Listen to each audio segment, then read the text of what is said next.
Hello friends and everyone, welcome back to Netcode-Hub channel.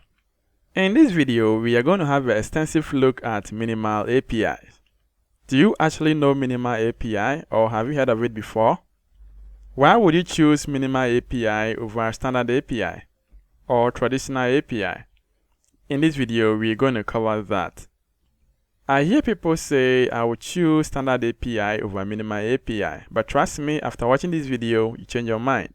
You won't follow them. You choose minimal API over traditional or standard API. But first of all, before we dive right into this, you must understand what an API is and why you have to choose minimal API over standard API. Before I tell you that, make sure you are subscribed to this channel and hit on that bell to receive updates as soon as I do upload new content. Like this video to support this channel too as well.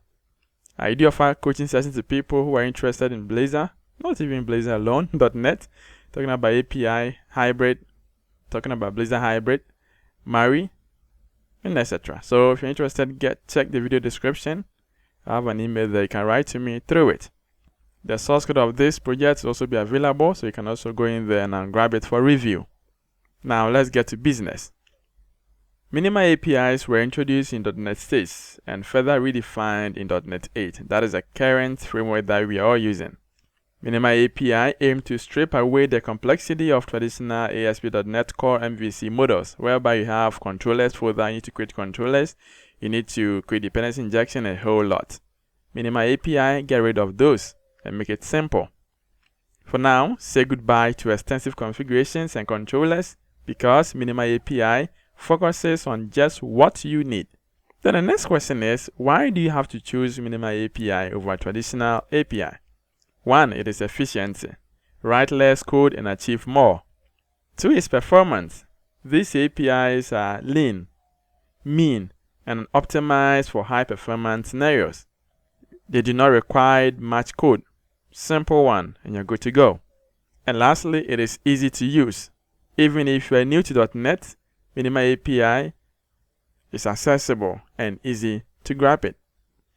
So in all, we say minimal API, it is minimal code for API. The code is lean, minimal, simple and straightforward, more efficient than the normal or traditional API. And also more features have been added. So in this video, we get to know some of these features in it. Then how are you going to focus on this API? To be precise, minimal API. We're going to have a look on 3 things in here. The first thing that we're going to have a look here is to create a CRUD operation on minimal API. Talking about CRUD, I'm talking about create, read, update, and delete operations with repositories and services using SQLite. Aside from that, you're going to configure a DTOs with AutoMapper. And lastly, we're going to add JWT authentication. So if you stay tuned and finish watching this video, you'll have the basis of this. And trust me, you love minimal API as I do. Alright, so let's start. You're going to create a project in here, and that's going to be minimal API project. As I speak, we have Visual Studio 2022, and that is what you're going to be using for this lesson. Alright, so launch the Visual Studio 2022 or higher. Then you're going to create a new project in here. We're going to choose ASP.NET Core Web API. So click on that. Next. Then let's give it a name as demo. I like to use minimal API. Or maybe you can add CRUD and authentication, right? We're going to cover everything in here. So let's make it minimal API. We choose location for the project and I will click on next to get it created. Now the next stage that we need to configure here, it is for authentication. We're going to maintain it as none because we're going to create our own one. Then when it comes to the last end here, use controllers. This is a traditional one. We want to get rid of that. We want to use minimal API. So if I click on this information icon, it tells you that I use controllers instead of minimal API. So if I uncheck, it means I want to use minimal API.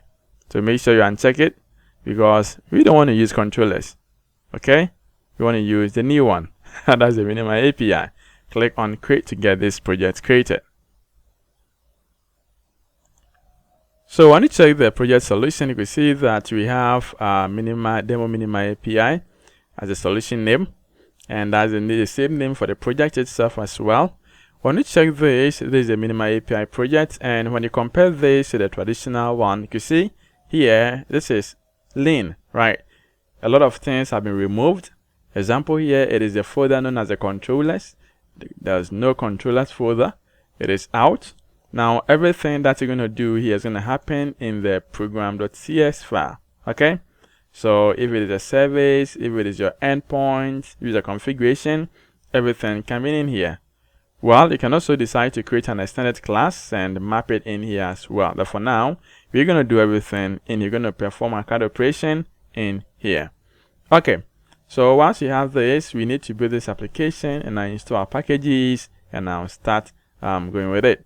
But when you check this program.cs file, you can see we have a default one, and that is an app.map-get. So there's an HTTP GET verb, and there's an endpoint as a weather forecast. Maybe you can decide to remove this because we're not going to use. You can clear this off.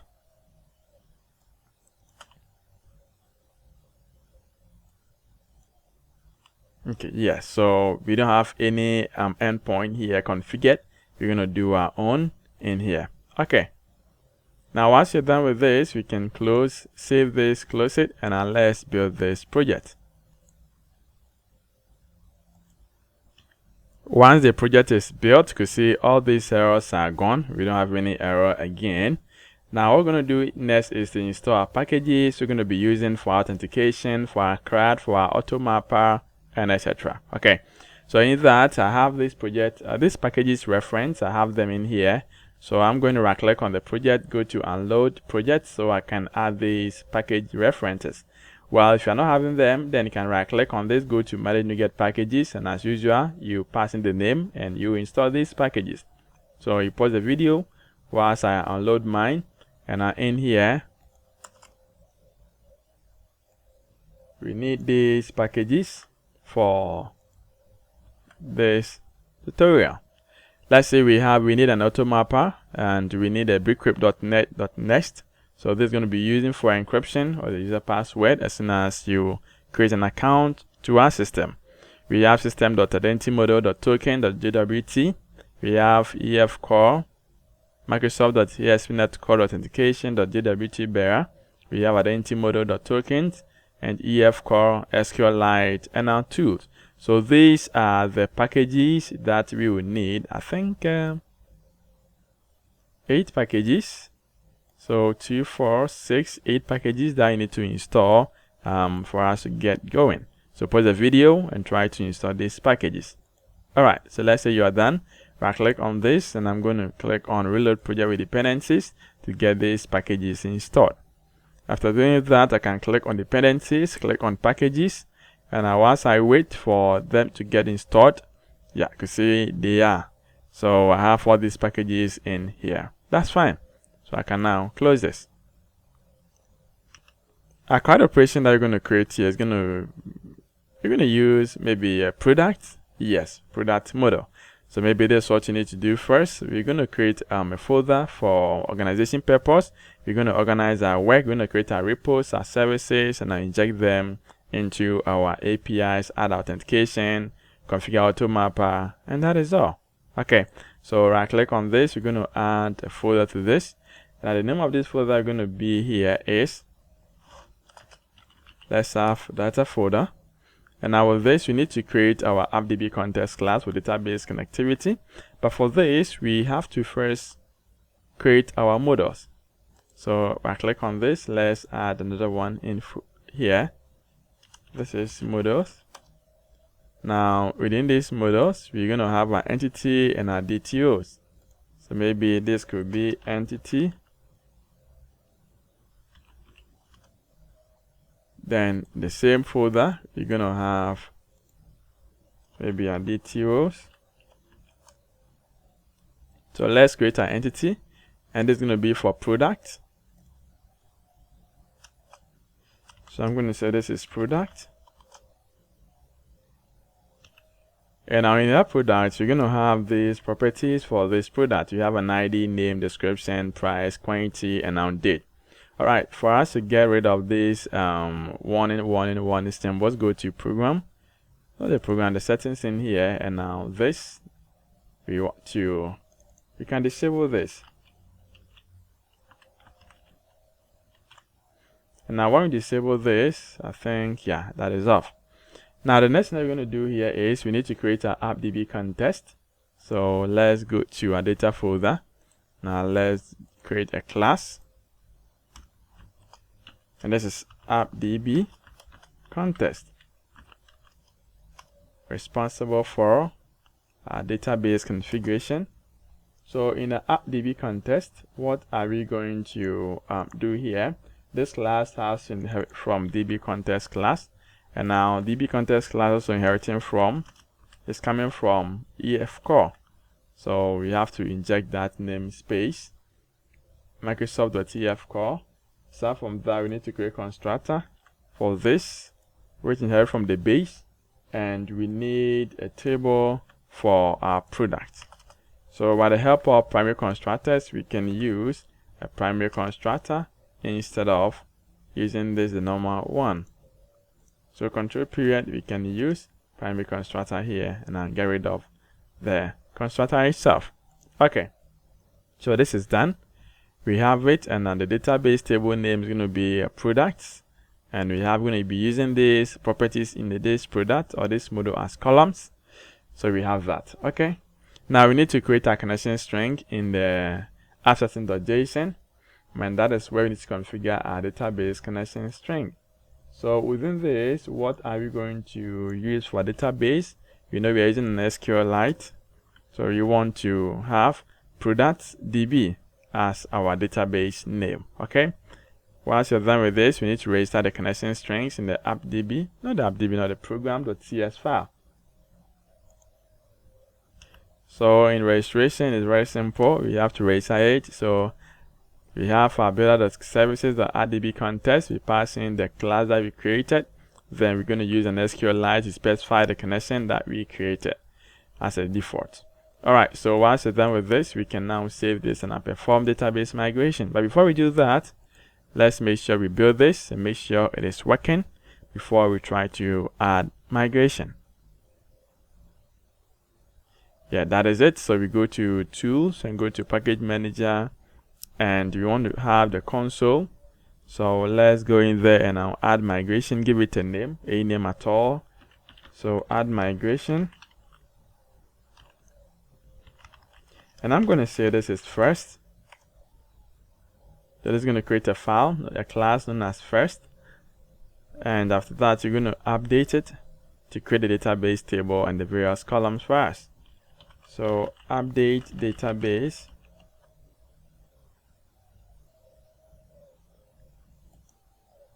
yeah, that is it. So we have a table created. Now when you check, you see we have the database file being added in here. That's fine.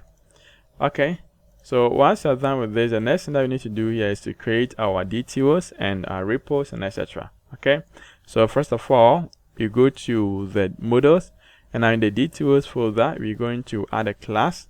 And now with this class, we need to create a product response class, which is going to transmit or is going to contain message from the database when an operation has been performed and to the user. So let's give this name as just response.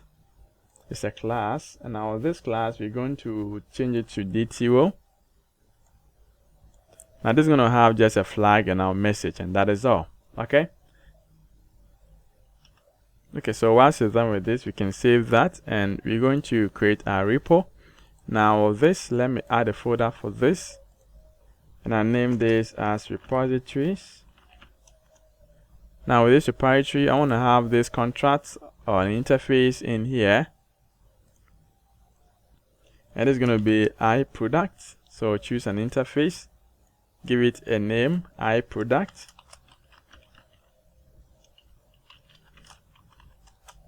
iProduct repo,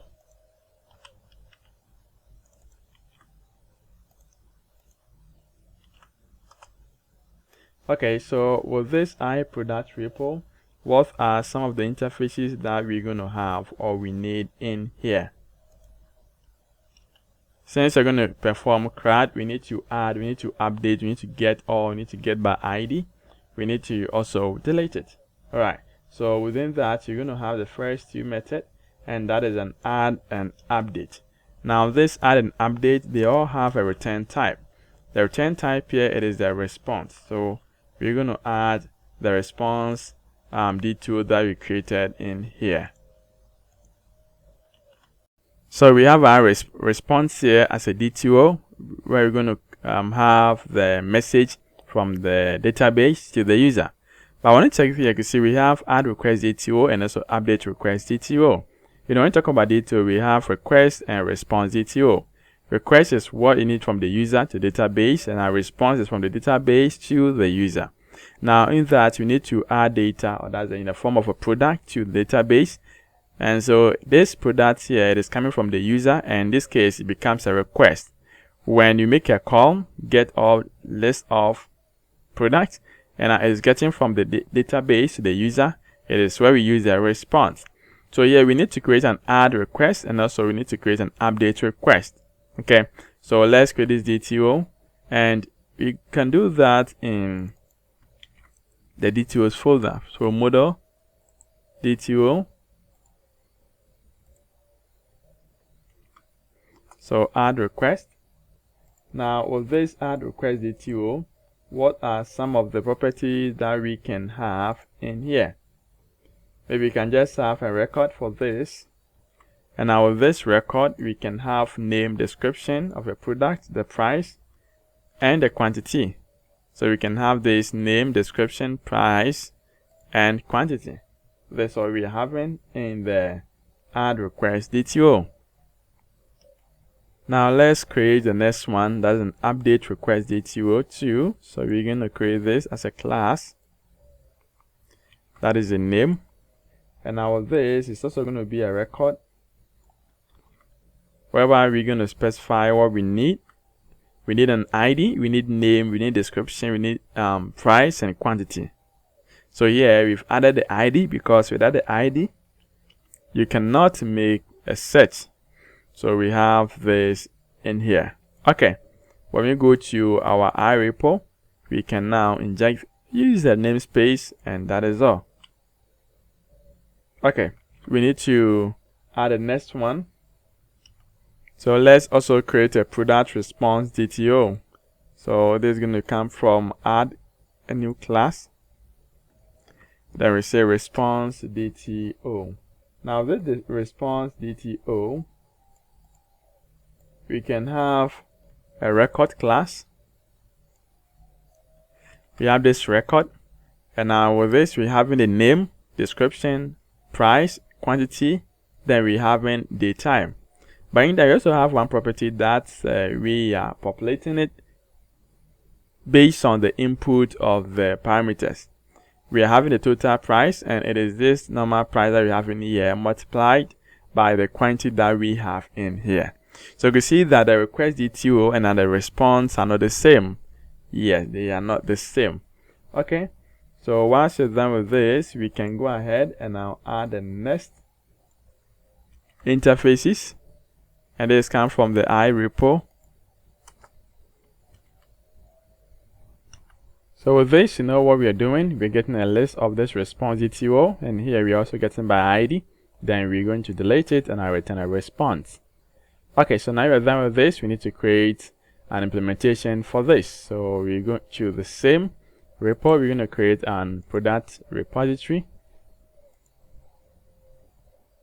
and it's going to be a product repo. And this is going to inherit from iRepo, whereby we can implement the interface in here. So we have these interfaces that we created. That's fine. Before we implement the various repository in here, we have to create the AutoMapper configuration file, because here we're going to map them. You know, we need to talk about the payload. That is for the add. It is an add request DTO. and the model itself, it is a product model, so we need to convert it into a product model before we can add it. Okay, so we don't want to explicitly do it ourselves. We want this package to help do it. So I will click on this. Let's create, we can add a folder for this one, and I will name this as AutoMapper. Now this AutoMapper, we're going to add a class for this. Maybe we can name it as mapper configuration file. In that, we need to create a constructor for this, and in here we're going to map the things in here. Now when you have a look here, we have this create map. Now with this create map, what are you mapping? And if I open this, you know, we have, okay, we need to, let's see whether you have this package. This package has to inherit from this profile. Okay, now if I open this, we have a look.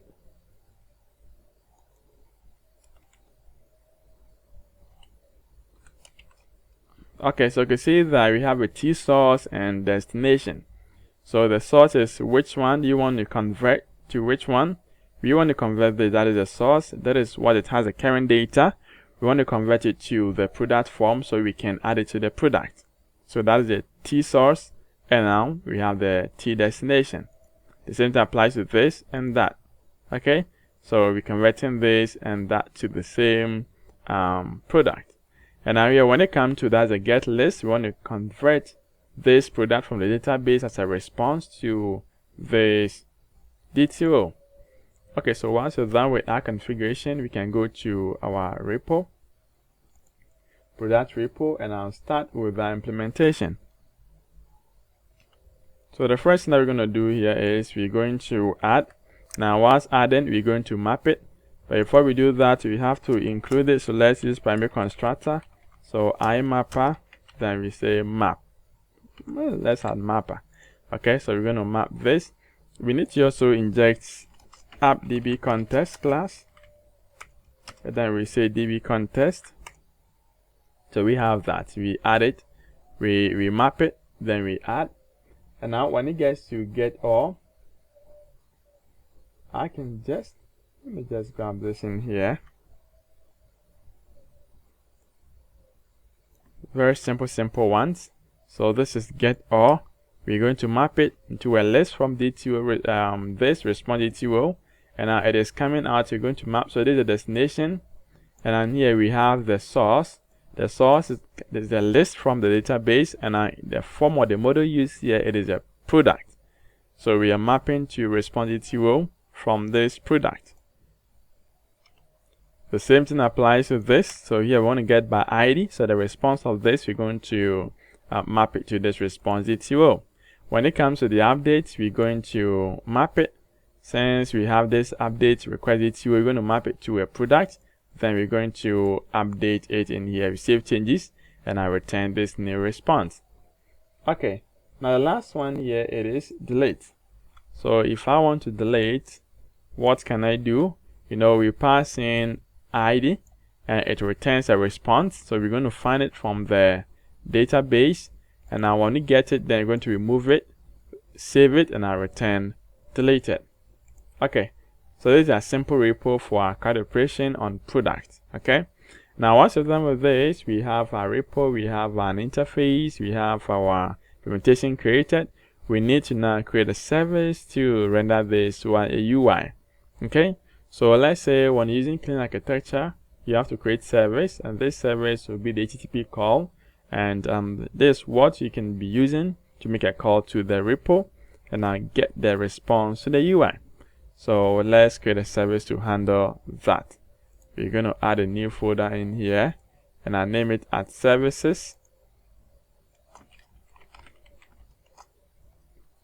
Now this services, we're going to encapsulate the interface that we created. So this is going to be new item interface, and now this is iProduct service. Now this iProduct service, we can quickly go to the iProduct repo. We can just grab this one. We go to the iProduct service and now paste it. In case you have any extra one, you can add them in here. Let's create an interface for this. Not the implementation, not an interface. Okay, so you're gonna say this is product service. And as usual, you know, this is inheriting from iProduct repo. We can implement the interface right away from here. Now with this one, we need to inject our interface or the repo, and this is going to be the iProduct repo. So we can create it as product. Then with all these that we have, we can replace it. It's very simple. One, have a look. You can say this is add, we call this product, then we add. This is delete, product, and now delete. So the interface that we created, that is what we are utilizing in here. Okay, so the normal sense, if it is a UI that you want to make a call, you have to use an HTTP call to do this. But since we're having everything in our API, there's no need for that. So we can call it directly in here. Okay, so now once we're done with this, we have to register in the program.cs file. So before this app build, let's register or create dependency injection in here. So builder.services.add scope. And now this scope, what we can do first is iProduct repo. Then we pass in the implementation. We do same to the service. So iProduct service. Then product service. Okay, now we've been able to create our services and our repos. Now we've injected them in here. We've created dependency injection. That's fine. The next thing that we need to do here is to create our endpoint. Okay, so there's no need for us to create a controller folder and I'll be adding a whole lot of stuff. We're gonna do it in here. So before the app run, that is where we need to configure our endpoint. So in our endpoint, we want to just have app.map_get. So this is a get method, and now this is a route. So /get product. And since it's an asynchronous task, we have to use async. And here, you know, we have a service to be used, so we have to inject the service in here. Okay, inject the service, and now you can go ahead and use the service. As to return the HTTP status code, the same thing applies here. But here we start with the returns results dot, then we specify the call in here. Very simple one. Aside from that, we are adding an authorization to this. You see? So for now, maybe we can decide to get rid of this and see if this is working. Then we talk about adding authentication.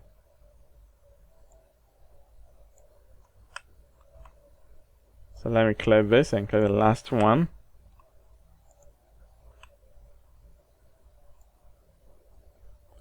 Yes.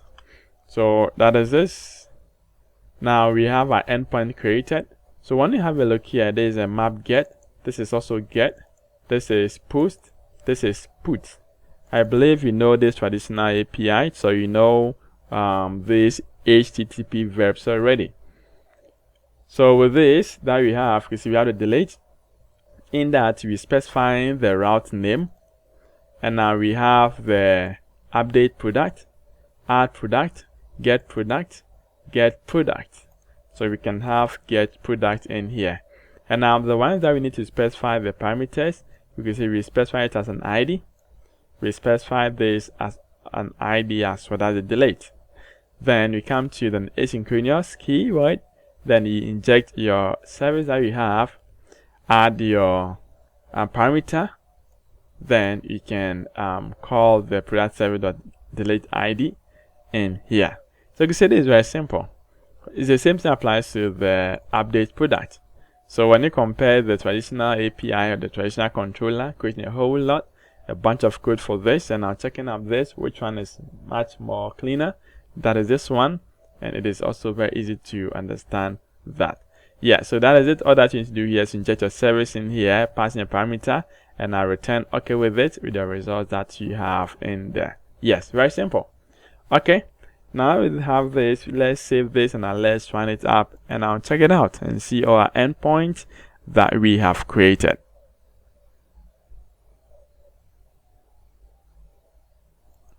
I believe you are aware that you're going to have an error here because we did not configure a service for the AutoMapper. Yes. So let's configure it. So moving on to services.add AutoMapper. Then we specify the type of the class that we created. That's the configuration file that we created. That's the mapper profile. You specify in there. And I believe from now onwards, there won't be any issue. What do you think? Let's save this. Let's rerun this and check it out. Yeah, that's fine. So you can see that here we have the endpoints ready. So when you check this with a few lines of code, now we have these endpoints ready. See? This few line of code, see here, we have this endpoint exposed, and we can have access to this endpoint. So if I try to get our product, try this out, and I'm going to have an empty list. You see? And aside from that, we have by ID. We specify an ID in here, and now we can do that. Alright, so let's try this and see. We're going to add a new product. So add product. So that is this product. Let's specify the price in here as 10.50. Quantity is 47. So let's have something in here. Okay, now execute this, and now we have it saved. So this is a return type, and now we have this flag in here, and we also have a message. That's a response. Let's see if I want to get or execute, we have to get this. Aside from that, if I click on get by ID, specify the ID as 1, we must able to get it. Let's go for the update. If I want to update this, I need to specify an ID of 1, and at the name here, this is TV already. So for description, you're gonna say I'm gonna say fresh in box. Okay, so for this price, I'm going to increase this a little bit. Quantity 74. Click on execute this. Now update it. If I click on get our product again, you see I have it updated. Now if I go to delete, so you can see that from get our product we have the total price added to this, multiply the price by the quantity, we have it added because of the DTO class, that DTO record that we created. You know, when you go to add, we have a limited properties in there, because when you're going to add total price, we're only going to add date. All that I need to provide here, it is the name, description, price, and quantity. That is all. That's what you see here. Now out of the delete, if I click on delete this, specify the ID of 1, execute this, delete it, and if I want to get a whole list again, let's see what's going to happen. The ID of 1, it is no more. Also, we can specify execute this, and it is now. So you can see that we have an endpoint, the same as a traditional endpoint, with less code, less configuration, and boom, we are done. Alright, let's go to authentication systems. How do you add authentication to this? Now, we've installed the packages already, so what we're going to do here is we're going to configure this, create our service, and I'll try to login user and protect the endpoint, authenticate it before calling this endpoint that we have created. Let's close this up. So in here, we're going to add our configuration settings from the program.cs file. So let's go in there and do that in there. So that is this one, program.cs. Now on top here, we're going to add a configuration as normally we do when creating or registering using JWT bearer. So we have to build services.add authorization, and this is very important when adding unrequired attributes. Okay, and also for the JWT, we're going to add authentication. Then we're going to specify the validate issuer, signing key, audience, and etc. So here you want to grab the issuer from the app settings. You want to grab the audience from the app settings here. You want to also grab the key from the app settings. You want to encrypt the key, get a byte out of it, and that's what we're going to use as the issuer signing key to encrypt it and to use in the creating of the token. Okay, so once you're done with this one, we have to also, by all means, we're going to authenticate the Swagger. So we need to add a Swagger settings to this so we can expose an authorized attribute on top for us to have access to. And now with that, what that you need to do here is to add a services.add Swagger gen. We specify this option in here as a Swagger doc. So the version here, you can give it any name, title, any description, any. Then we need to add description, the security definition to the bearer as a scheme, and the type as an API key, the format is JWT, and now where do you want to keep it in the header. Okay, so that's what we need to do in here. The same thing applies to this, and that is all. Okay, so once you're done adding that, what we're going to do next here is to go to the app settings. Then we need to include or use reference our JWT section in there. That is the issuer, the audience, and now the key. This we're going to be using for this authentication. So we can have them in here. How do you get your port? How do you get this? You can get this a random string that it must be secret. So you can just go to randomstrings.org. We can have access to this random strings in there. You can grab any, or you can also create your own. And now with this port, you go to the program, not the properties, line settings or JSON, and you can now have access to it from the HTTP section. Let's grab that, go to a response, not the response, go to the app settings, and now make sure you place it. Yes, so that is this one. Alright, so once we're done here, we need to create a model to handle this. Let's say user want to log in, you must first register an account. Then we need to log in, and after logging in, we have to create a token for you and I return it to the user. That's very simple steps. Okay, so let's see how to create this. But first of all, we have to work on the model. So let's create a user model. And with this user model, we're going to put it in the entities.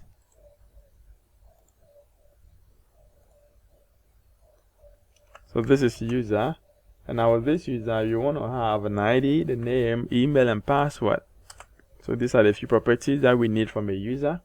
And after that, we need to create our DTOs for logging in and also for register. Okay, so let's create our DTO. And you can put that in the DTOs folder, or we have to put that in there. So let's say this is login DTO. This must be a record.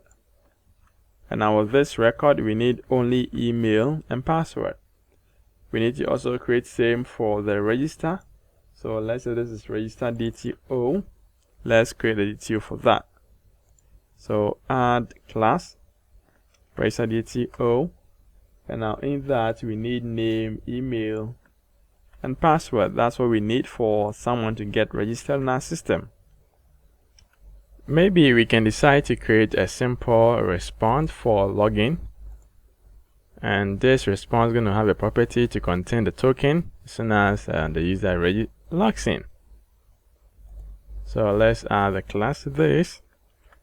That's a login response, and you know it's a record class which has 3 properties: flag token and now message. So first of all, let's go to the mapper. Now let's map this, because the payload, that's going to be the register DTO. When the user wants to register, we want to convert it to a user model. So we have it in here. We have to create the map in here. Okay, so that's the T source and that's the T destination. Once we're done with this, let's go to the data folder, and I want to locate the app.setting.json, not the appdb context. And now in there, we make a duplicate of this, and here we say user, and that is users. Okay, now let's create a repo for this. Account repo, and it's an interface. And now with this, we just need 2 lines of interfaces, and that is a register and a login. We need to create an implementation for this. So we're going to add a class to this repository, and there's going to be an account repo.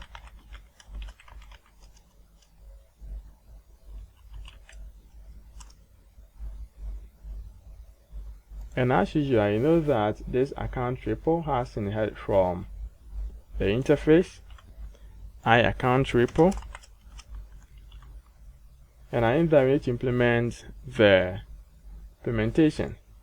But before that, let's inject our appdb context and also our AutoMapper. So we inject this, and they are ready. mapper and also configuration, so we can have access to the app.setting.json. Okay, now let's have login. So in case I want to log in, what am I doing first? We want to create a method to check or find user by email. So maybe we can have this method down here. Now this method finds the user through the email from the users table. Then we check with the email and I return. Before that, you want to convert this email to lowercase before you make a search. Aside from that, we want to check if it is found. We want to verify the password. So we're using the package that we install, bcrypt.net. Verify password, we pass in the current password and an already saved encrypted password. If it is through, then we're going to generate a token. So in order to generate a token, we must create a separate class to handle this. And a token generation method has to return a string. When you check here, we pass in the user model that we have in here, and that's going to be if the user logs in. When we confirm the password and it is okay, it means the user is authenticated. We pass in the model in here, and now with this, we want to just grab the key from the app settings. Aside from that, you want to prepare the credentials. We're going to encrypt this. Then we have to prepare the claims. So here we want a full name to the username, we want a name to the email, and the email to its email. So you have these keys, these are types, these are the values. Now we need to prepare the token. So we specify the issuer, the audience, the claims, and our expire date. We're going to add the day. Then we want to return this token. And this returns a string. That is the reason why the return type is a string. That is all. We're going to return a new login response. We pass in through as a success. Then there's the token that we have. In case the user does not exist, then we want to display this to the user. Now when it comes to the login or the register, what can we do? It is quite simple. Let's see with this. All that you need to do here is we want to find user by email, the class that we created. You want to call it again. In case it is not found, in case it is not null, then we're going to say user already registered. But in case it is, then we want to convert this DTO to user model, and now encrypt the password, and I'll save it. Very simple. Okay, so now we are done with this. We need to create a service to handle that. So in our service folder, let's add an iAccount service. There's going to be an interface.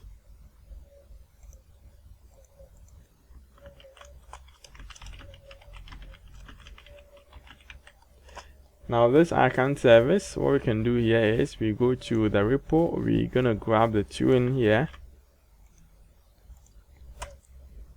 we paste it. Now aside from that, we need to create the implementation. This is account repo. That is a service, not repo. And this service has to inherit from account service, whereby we need to implement the interface of these.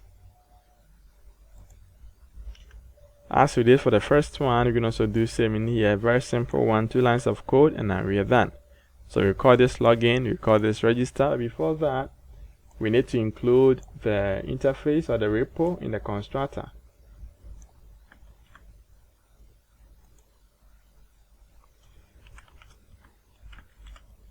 Yes, and that is all. We need to also make registration and I create dependency injection in this. So what we have, our builder configuration, we're going to say builder.services .add scope, and here we need an I account repo which has the implementation of account repo. We also need the service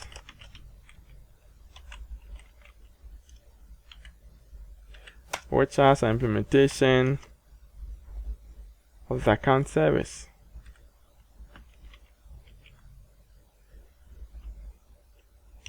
Now let's go to the program where we have our endpoints, and we need to add a middleware pipeline for authentication and authorization. Aside from that, we need to method to handle this, and maybe on top here we can have a simple to endpoint to handle that. So we have map post, and there is a payload that's coming in. We have the service in here, and anytime we want to code it, a line of code, we'll get it done. Now this tool, we want to allow anonymous. It tells you that if everybody can have access to, whether you have token or you do not have token, you can have access to this. That's the reason why we made it allow anonymous. Okay, the same thing applies to login. Is a post, and now this is a payload, this is a service, and I want to allow anonymous. So there comes in the case whereby I need to add. So maybe you see this allow anonymous, this required authorization. So with this tells you that as soon as you call this, you're gonna have 401 status code. So now let's add them.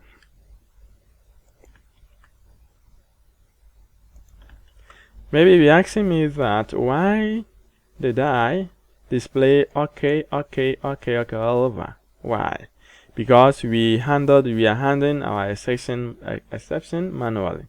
When you check our repo, you know, we are stating that in case user is not found, do this. In case it is found, do this. In case user is not, do this. So as soon as it gets to that end, and the database connection is created, and it tries to find it and it couldn't, then we have an exception in there and want to handle it manually. And in this case, that's the reason why you want to return an OK, so we can destructure that, and we can extract the message and display in the UI, or any service that it consumes, any UI that consumes this, we can display it in there. Okay, so now we have this peacefully. We can save this. Now let's run this and check this out.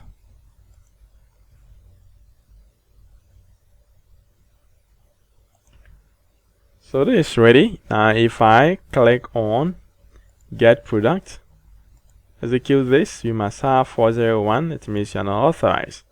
Now let's register an account in here. We're going to use the same thing. So register an account. Okay, so you have an issue.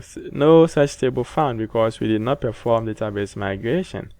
Let's save this, build a solution, and I add migration to this to create the user table.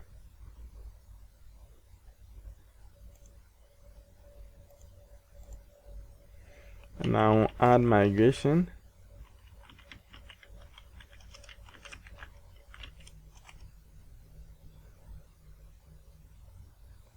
Start from that, update database.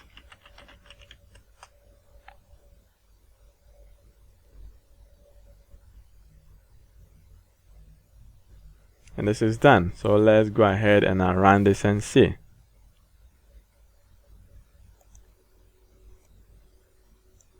Now we're going to raise an account.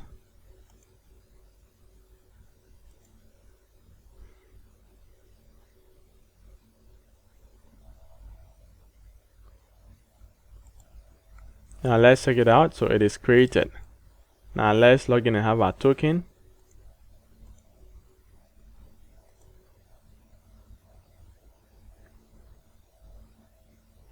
Now we specify the email and password, the same thing. Click on execute. And I can see we have this. So this is our token. Let's grab this token. Then let's go to authorize, type in bearer, space, and now paste the token. Click on authorize, and now check it out. Get product. You can see we have it. That is null. Let's add one to.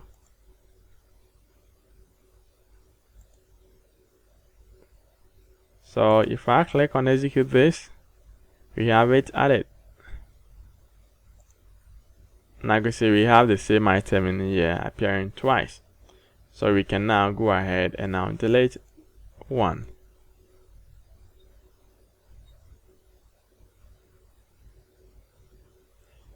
You see, so before we delete, you have to make sure you have an ID of that product. And now, but here we are not having the ID. So how possible can we say it? Okay, so maybe we can have a look at that later on if you want to delete it. Because for delete, you need to specify an ID for that. Okay, so maybe in here we can try. We have 4.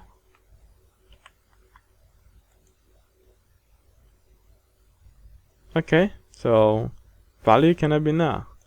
Yeah, so it means you have to find, let's see, and that will be 3. Yeah, so 3 is deleted. Okay, so you can see it's a very simple way to actually use Minimal API. When you check the program, we have our service created, we have our repos, our service, we have our AutoMapper configuration, and our CRUD operation using an SQLite. We have an endpoint, no more controller, we have an endpoint, and you can see we have a simple endpoint in here and working the same as the controller will do. That's the reason why you have to go in for this Minimal API. I believe it is clear. There are a lot of things that you can actually add. Example here is a return type. If you want to explicitly define a return type, you can do that. So you can see from here, the payload here, it is what? Register account service. If you want to specify the return type, it is also there. If you want to give it a name, it is also there. There are a lot, but for now, we want to maintain this. Maybe later on, we're going to have a separate video to also continue on and introduce you to more features of this. But with this video, it aims to educate you on how to work with the Minimal API, the reason why you have to go for it, and the importance of it, how to configure AutoMapper and JWT token, and we've achieved that. Alright, so that is it for this video. Thank you so much for watching. Check the video description for the source code, and I'm going to catch up again. Till then, take care.